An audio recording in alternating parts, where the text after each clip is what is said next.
Нотил түз себүү ыкмасы.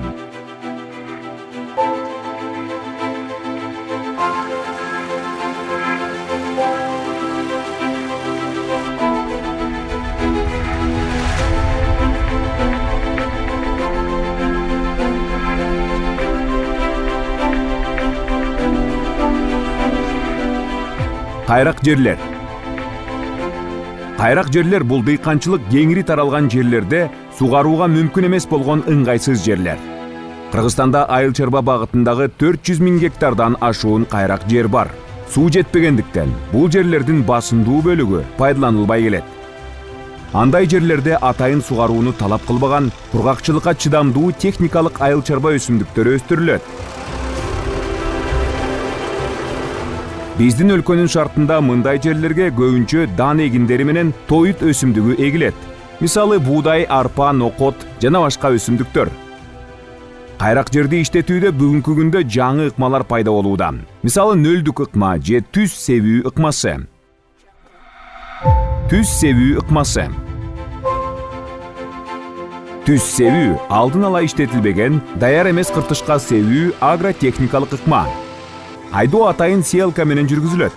Ал талаада турган топуракты жана өсүмдүктүн калдыктарын кесип, жер семирткичтерди чачып, урук себет. Мында кыртыштын структурасы бузулбайт.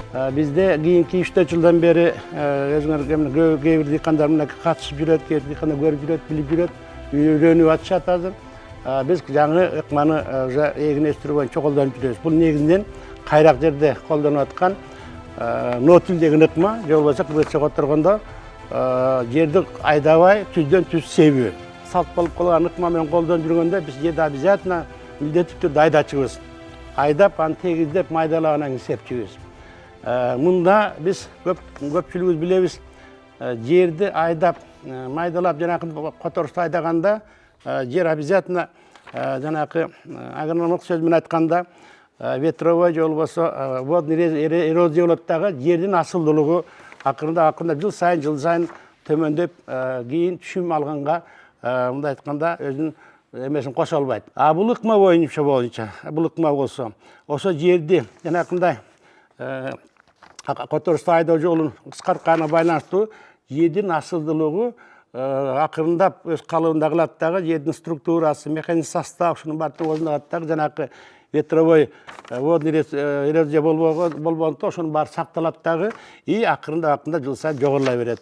Бул биринчи бул нотил же болбосо түздөн түз себүү ыкманын бул биринчи пайдалуу жагы.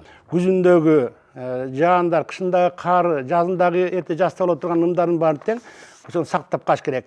Эгерде биз жазында болобу, күзүндө болобу жерди жанакынтип айдап, жерди которуп, аңтарып, анан майдалаган сайын, биз техника жүргүзгөн сайын, бизде ошончолук жерди биз куратабыз дагы, нымдуулук азайтабыз. Анын баары тең абага көтөрүлүп кетет дагы, жердеги нымдуулук азаят. Бул болсо сепкен өсүмдүктөр, сепкен эгиндер ошону пайдаланып алат дагы, өсүмдүүлүк кийин өсүп баштаганда ным жетишпегендиктен алар өздөрүнүн кийинки түшүмдүүлүгүн азайтып кетет, азайтып калат. Күзгү, жазкы, кышкы нымдуулукту сактап калууга абдан жакшы шарт түшөт. Бул экинчи жагы, бул ыкманыкы пайдасы. Түз себүү ыкмасынын артыкчылыктары. Бул ыкманын бир жакшы артыкчылыгы жанакы айдоо иштери, мал алуу иштери, тегиздүү иштери болбогондуктан байланыштуу убагында эрте жазда эле, же болбосо күзүндө эрте жазда эле, убагында эртерээк эле ушул ыкма менен түздөн түз сээп коюуга болот. Мисалы айдап маллагандан кийин, мисалы жамгыр жаап кала турган болсо, билебиз, агат техника оңой менен көпкө чукурга майын кире албайт. Бул ыкмада болсо, жердин үстүнкү катмары 5-6 сантиметрге чейин эле тоорсуп калганда, бул ыкма менен сээп баштаса болот. Бул ыкманын дагы бир артыкчылыгынын бири болуп эсептелген, бул биз колдонуп аткан үрөндү сээп атканда, берки адаттагыдай сепкен ыкмага караганда, бул түздөн түз себүүдө бир 10-20%ке чейин ошонун нормасын азайтса болот. Бул жаландагы үрөндүн мындай экономдуу колдонсо болот да. Бул дагы кийинки ала турган түшүмдүн наркына өзүнүн тиешеси бар, жакшы жактары бар. Кыскача ушу боюнча жыйынтыктап келип, Bir нерсени айткым келет, ушунун баарын келип туруп, дыйкан үчүн агротехниканы баарын сактап, ушул эки кылган иштерин баары иштей турган болсо, экономикалык жактан абдан эффектив ыкма болуп саналат. Күздүк буудайды кайрак жерге түз себүү ыкмасынын агротехнологиясы. Буудайды кайрак жерге өстүрүүдө ишти кайрак жердин тупурагынын асылдуулугун тактап алуудан баштоо керек. Жерди тандаганыбызда биз жердин күрдүүлүгү канчалык, биздин айткан түшүндүүлүктү ушул жер береби деген суроо коюлуш керек. Ага жооп жердин качан анализин алганыбызда, топурак изилдөөчү лабораторияларда анализин алганыбызда ошондо бизге анык көрсөтүлөт. Азот, фосфор, калий, негизги макроэлементтер канчалык даражада жерибизде бар. Ошого ылайык биз керектүү түшүмгө ылайык биз эсептеп чыгышыбыз керек, канча азык кетет. Азыркы күндө жалпы эле биздин Кыргызстандын жерибизде фосфор жер семирткичи микроэлементи жерибизде аз болуп жатат. Азот менен калий орто аз болсо, фосфор жер семирткичи өтө аз болуп жатат. Ошондуктан жер тандаганыбызда биз анализ чыгаргандан кийин канча килограмм фосфор, калий, азот беришибиз керек, ошону көрүшүбүз керек. Андан биз кайракы жерди иштеткенге даярданып аткандан кийин кайракы жерде эң биринчи түшүмдү чектөөчү фактор бул нымдуулук болуп эсептелет. Биздин жерлерде, кайракы жерлерде орто эсепте 350 мм нымдуулук болот, жаан-чачын болот. Бул 350 мм жаан-чачын дагы негизинен күздө, кышында, жазда жаалат. 70% ушул мезгилде жаалат. Ошол нымдуулукту биз канча болсо көбүрөөк пайдаланып калышыбыз керек. Ушул жерде биз күздүк эгебизби же жаздык эгебиз дегенде бизди нымдуулук ошо күздүк эккенге чакырат. Күзүндө сунушталган агро сроктор бар. Бул 20-октябрга чейин биз жерге себип алышыбыз керек үрөндө. 20-октябрга деп айтылган себеби биздин эгинибиз өнүп чыккандан кийин чилде түшкүчө, суук түшкүчө 50 күн өтүш керек. 50 күн өткөндө ал чайлап өзүнө керектүү углеводдор топтоп алат, шекер топтоп алат. Шекер топтогондон кийин ал кышында суукта чыдамдуу болуп, жазга жакшы акыбалда чыгат, үшүк алып кетпейт аны. Ошондуктан биз 20-октябрга чейин себип калышыбыз керек. Сепкенде биз топуракты кандай даярдайбыз? Бүгүнкү күндө бизде жаңы технологиялар келген, түз себүү ыкмасы, нөлдүк ыкма деп. Бул деген жерди айдабай, соколобой, сепкичти сүйрөп эле себилет. Жергиликтүү өзүбүздүн технология боюнча биз жерди соколошубуз керек. 1-октябрга, 20-октябрга чейин көп мезгилде биздин жерлерде жаан-чачын болбой калат. Жаан-чачын болбой калганда сокологонубузда биздин жерлерибизде кесек чыгып калат. Кесек чыккандан кийин аны биз малалашыбыз керек. Ошондо малалаганда дагы эгер кесек болсо биз аны жакшы себе турган акыбалга жеткириш өтө көп чыгым менен жеткиребиз, же болбосо анчалык жеткире албай калышыбыз мүмкүн. Бул деген түшүмгө зыян келтирет кийин. Ошондуктан мен мына нөлдүк ыкма сеялкасын колдонгула деп айтам. Сону пайдалансак, бул сепкен технологияда 2 операция жок болот. Ошол себеп аткан учурда биз бере турган жер семирткичтер булар фосфор, калий. Биз себеп аткан учурда амофос берсек, ушун толуктап кетебиз, түшүмгө ылайыктуу биз жер семирткичти бере алабыз. Ошондо себеп аткан учурда биз кошо амофос беришибиз керек 200 килограммга чейин, 100 килограммдан 200 килограммга чейин. Бул дагы мындай азыр жалпылап айтылганда топурактын анализи боюнча эсептегенибизде аныгыраак чыгат. Себүү тереңдиги 4 сантиметр болуш керек. 4 сантиметрге биз себилет. Ушундай жакшы срогун карап себип алганыбызда биздин будайыбыз 2 аптадан кийин өнүп чыгат. Эми биз себип алгандан кийинки маселе бизде өнүп чыккандан кийин коргоп алдык. Коргоп алгандан кийин эми кар жаап койсо жакшы. Кардын астында дагы бул биздин будайыбыз +3 баштап өнүп өсө берет кардын астында. Кар кеткенден кийин жазга маал температура, абанын температурасы 10 градустун айланасында болгондо биз жер семирткич беришибиз керек. Жанагында айтып кеттим, биз орто эсепте жер семирткичте биз өнүп өсүп аткан учурда азот менен азыктандырышыбыз керек. Азот жер семирткичтеринен бизде аммиачный селитра же карбамид бар. Эгер ушул учурда биз 100 килограммдан гектарына карбамид берсек, бул эми марттын 20-сына 15-20-сынын ортолугунда 100 килограммдан карбамид берип койсок, бул бизге толук азот менен камсыздандырып коет. Бул азыктандыргандан кийин бизде ошо жазга маал температуранын айлана чөйрөнүн температурасы 20 градустун айланасында болгондо биз ото чөпкө каршы күрөшүбүз керек. Ото чөпкө каршы күрөшкөнүбүздө биз ото чөптүн түрлөрүнө карап туруп иштешибиз керек. А жерде 2 үлүчтүү чөптөр болот, 1 үлүчтүү чөптөр бар. Эгер 2 үлүчтүү чөптөр болсо, бизде ошого ылайыктуу жакшы күрөшөт турган химиялык каражаттар бар. Алар колдонсок, биз 2-3 күндө эле жерибизди тазалап коебуз ото чөптөрдөн. Же болбосо 1 үлүчтүү чөптөр болсо, сойлокко окшогон, аларга дагы өзүнчө башка химикаттар иштейт. Ошондо биз абанын температурасы 20 градустун айланасында болгондо, бул деген 1-5 апрелде ото чөпкө каршы күрөшүп коюшубуз керек. Ото чөптүн тазалап алганыбыздан кийин биздин будайыбыз конкуренттерден айрылат, өздөрү жалгыз ошо азыкка, күнгө, жердеги нымдуулукка өздөрү жалгыз ошону иштетип калышат. Экономикалык анализди жүргүзүүдө фермердик практика менен түз себүү ыкмасы салыштырылган. Салыштырманын негизинде 2025 жылдын жыйынтыгы боюнча, эгер фермердик практикада киреше гектарына 40.870 сомду түзсө, түз себүү же ноу-тил ыкмасында киреше 70.970 сомду түздү. Экономикалык анализ.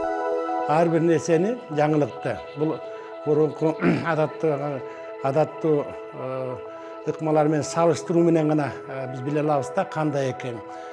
Себеби да айтып кетем, бул бизде 2-3 жылдан бери колдонулуп атат. Ошон үчүн уже бүгүнкү күндөрдө азыркы сөзүндө бул жыйынтыгын чыгарып, биринчи опыттарды жыйынтыгын чыгарып айтып берсек болот. Экономикалык жактан пайдасы жогору деп.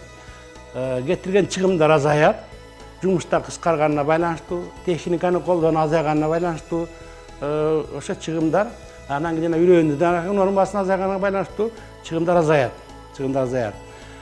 Ошон үчүн мынакей биз бул жол менен дагы өзүбүз дагы ушуну үйрөнөлү деп, үйрөнбөсөк дагы сынап көрөлү деп, анан кийин дыйкандар ушуга жеткизели деп, биз дагы ошо сеп баштаганда 2-3 жыл такай ошондо колдонуп жүрөбүз. Ноутил менен себилген аянттын жанына эле мурунку ыкма менен традиционный же болбосо адаттагы ыкма менен себилген эки талаага жанаша сеп, ошо менен такай салыштырып жүрөбүз. Иштеген иштер боюнча, кылынган жумуштар боюнча, мындай айтканда жанакы услуга кылган техникалардын услугасын эсептеп келгенде, тиги нөлевой пассив же болбосо ноутил ыкмасы адаттагы ыкмага салыштырганда ар бир гектардан 2000-2500 сомго чейин мындай үнөмдүү иштейт, же болбосо чыгаша кыскарат. Андан тышкары материалдык заттарын эсептегенде мен айтып келдим, 1000 сомдун тегерегинде ар бир гектарга кетип аткан үрөндүн нормасы азайганына байланыштуу, где-то 10-20% чейин азайтса болот нормасы. Ошого салыштырып келгенде ошого салыштырганда экөөнү 1000 сомго чейин берден дагы киреше кетип аткан чыгым азаят 1000 сомго чейин үрөндөн эле. Мисалы айдап маллап сепкенде же болбосо жана адаттагыдай схема менен сепкенде биз билебиз жерди дайындаганда Albatta, bari teң ойдогудай, баары тең убагында, баары тең мындай идеяны болбойт да. Албетте камок болуп калышы мүмкүн, жакшы тийгизелбей калышы мүмкүн. Ошондо себеп аткан үрөндүн бир где-то 10-15-20%ке жакын себилген үрөн чыкпай калышы мүмкүн. Камоктун арасында болуп калат, үстүнө себилип калат, ушул сыяктуу да. Ошон үчүн аяктагы норма баягы мурунку себип жүргөн дыйкан өзүнүн себип жүргөн ыкмасы менен, өзүнүн колдонуп жүргөн норма менен себилет дагы. Бизге нотил ыкмасында салыштырганда дагы айтылып кетем, 10-20%ке чейин азайтса болот. А нотил менен сепкенде бул сеялканын өзгөчөлүгү, бул жаңы чыгып аткан нотилдин сеялкасы. Бул деген себеп турган органдары сеялканыкы. Мына атайын жазылган, оор келет, жакшы келет дагы. Бул баардык семенаны үрөндү. 100% bir kalıpta, ireti менен тереңдиги боюнча дагы bir kalıpta, нормасы боюнча да сепкен боюнча аралыгы, үрөндүн чытаган аралыгы боюнча дагы bir kalıpta себет дагы баардыгы тең 100%ке чейин 100%ке мындай айтканча туура пайдаланат үрөн. Беркинде айдаганда дагы айтылып коеюн, жана шартка байланыштуу техниканы андай жерди даярдоого байланыштуу камок болуп жана айтат, камок болуп калганда же болбосо туура эмес түзөлүп калганда жерлер ошондо бир топ чыгым болуп кетет дагы, ошонун негизинде норманы кичине ашыгыраак себүүгө туура келип калат. А калган колдоно турган материалдык чыгымдар, материалдык заттар, гербицидтер, жерсемдикичтер жана башкалар баардыгына тең бирдей эле колдонулат. Ошондо мынакей жылдын 2 жылдык мындай салыштыруу, ошон үчүн мынакей 2024-жылдагы салыштыруу менен салыштырып келгенде, биздин жана демонстрационный талаабыбызда салыштырып келгенде, жыйынтык боюнча алганда 1 гектарга мисалы нотил менен сепкен талаага 1 гектарга жумуш иштерди, анан жана кеткен заттарды кошкондо 1 гектарга 35.600 сом чыгым болду. Ал эми адаттагы ыкма менен сепкенде 38.000 сом 250 жок, орточо алганда 3.000 сомго көбүрөөк болду. Тиги адаттагы ыкма, ал эми нотил ыкмасы менен себилген 3.000 сомго жакын азайды. Ал эми түшүмгө алып келгенде, эгерде көпчүлүгү, мисалы мен баардык райондогу себилген жер боюнча айткым келбейт, жанагы адаттагы ыкма менен себип көпчүлүгү бүт элдин баары ошондой себип атпайбы азыр? Пока азырынча бул жанагы нотил баардык жерге колдонула элек, бирок дыйкандын көпчүлүгү мурункудай эле себип атышат. Ошо жерлердин баарын айткым келбейт. Бирок жана биздин демонстрационный талаабызга себилген менен салыштырганда, адаттагы себилген эгиндин түшүмдүүлүгү нотилдин түшүмүнө караганда мынакей ар бир гектардан 3 центнерден быйылкы жыл, өткөн жыл боюнча төмөн болду. Эгерде нотил 25 центнерден 1 гектардан алынса, адаттагы ыкма менен 20 центнерден алынды. Мен кайталап кетким келет. Бул жер эми баардык жер кайрак жер да. Бирок бул кайрактында түрлөрү бар го. Ошол сыяктуу бул Панчпуларовой районунун ылдыйкы зонасы болот. Жесткий багыра деп коет. Катуу багыра. Биякта эч жакта почти жаандагы жакшы болбойт. Казакстанга чегарага жакындап кетет. Анан ар дайым ызык шамал болуп турганы байланыштуу жер бачым кургайт. Андан жесткий багырада, ошо жесткий багырада мисалы ушундай түшүмдөр болду. То есть 20 центнер адаттагы ыкма менен алынса, 25 центнер нотил ыкмасы менен себилген жерде. Жалпысынан дыйкандардын талаасын алып келсек, албетте бул жерге караганда 17, 16, 18 центнерден алып атышат.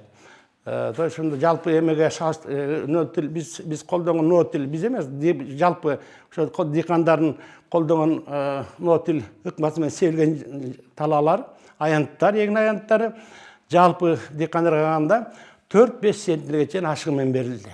Ашығымен түшүм алынды. Вот мынакей бул биздин көрсөткүч.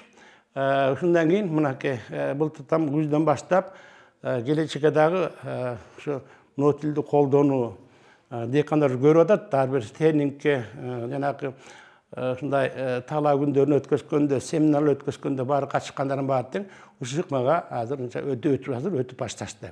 Агролит компаниясы менен мындан 3 жыл мурун болду. 3 жыл мурун 19-жылдары. Ошол жылы агролит компаниясынан келип бизди окутту. Жерди айдабай түз себеби боюнча. Ошол жылы мен ушул биздин жарек айылынан бир мен эктим. Себеби элдер түшүнбөдү. Кандай болуп кетет, кандай болот, сен жомоктой айтып атасың деп шемештер болду. Мен муну мурда программада уктум эле да. Анан өзүм ушу 200 гектар жердин аралыгында мен өзүм жалгыз 1 гектар көрдүм. Ошондо 27 центнерден түшүм алдым. Анан тегеремдерде барды көрүп, былтыр ушул биздин айылыбызда 50ге жакын адам экти. Былтыр деле 27, болбой калган 25тен алышты түшүмдү. Жакшы болду былтыр. Былтыр мен дагы жерди көбөйтүп 2 гектар эктим. 5 тонна түшүм алдым. Быйыл дагы 2 гектар эктим. Жерим ошончо эле жерим бар. Ошол 3-үнчү жылы быйыл эгип атам. Бул айдабай себебинин ыкмасы диқандарга пайдалуу жагы бар экен. Мен биринчи 2019-жылы бул долбоор келгенде ушу өзүбүздүн талаа жумуштарын көрсөтүп, ушундай түз себеби ыкмасы менен эксеңе болот деп түшүндүрмө бергенде өтө эле таң калганбыз биринчи келген чындапчы. Себеби бул айдабай эле эгип кое турган бул кандай болот, кандай жок, болобу, болбойбу деген элдерде дагы ушундай нем болгон. Бирок биринчи жылы мен 2019-жылы келген жылы эле 2 гектар ушундай 2 гектар ушу агролит долбоорунун себеби боюнча эккенмин. Бирок ошол жылы өтө эффект берип 25 центнердин үстүндө кайраптар түшүм алдым. Өтө жакшы. Ошондон кийин элдерге дагы түшүндүрүү иштерин жөнөтүп, мына түз себеби ыкмасы менен эксек өтө жакшы болот экен. Жыйынтык. Нотил ыкмасы жердин асылдуулугун жогорулатат. Техникалык операциялар 2 эсе кыскарат. Себүү иштери тез, сапаттуу жана кыска убакытта аткарылат. Жалпы эгин себүүгө кеткен чыгымдар кыскарат. Жалпы өстүрүүдөгү өздүк нарк азаят.